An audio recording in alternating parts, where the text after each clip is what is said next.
1947, peu de temps après la fin de la Seconde Guerre mondiale, 23 nations ont signé un accord sur le commerce mondial, le GATT. Le but de cet accord était de libéraliser et de développer les échanges commerciaux mondiaux, de les stabiliser dans l'optique d'une communauté globale sur laquelle tout repose. Depuis maintenant 5 décennies, le GATT grandit, englobant de plus en plus de membres et devint l'Organisation mondiale du commerce. Nous avons écrit la constitution de l'économie globale. Avec plus de 150 nations membres, l'OMC contrôle 90% du commerce mondial. Contrairement au GATT, l'OMC peut infliger des amendes aux pays membres qui ne respectent pas ces lois. Avec l'expansion du libre-échange, l'OMC déclare aider les pays en voie de développement grâce au système de l'échange global.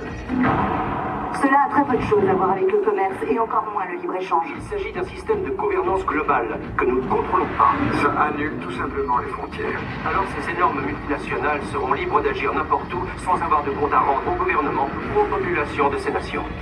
Ce qu'ils nous disent, c'est que la valeur de l'argent devrait surpasser la valeur de l'être humain. Les droits de l'homme et de l'environnement devraient être subordonnés aux échanges commerciaux.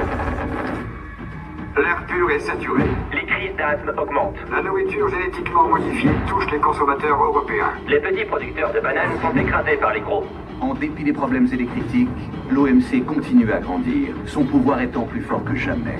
Au cours de l'imminente réunion prévue à Seattle, l'OMC ajoutera de nouvelles règles à la charte qui la régit déjà. Ainsi, les grosses sociétés contrôleront davantage de secteurs dans nos vies. Pour beaucoup, cette réunion représente une bataille pour notre avenir.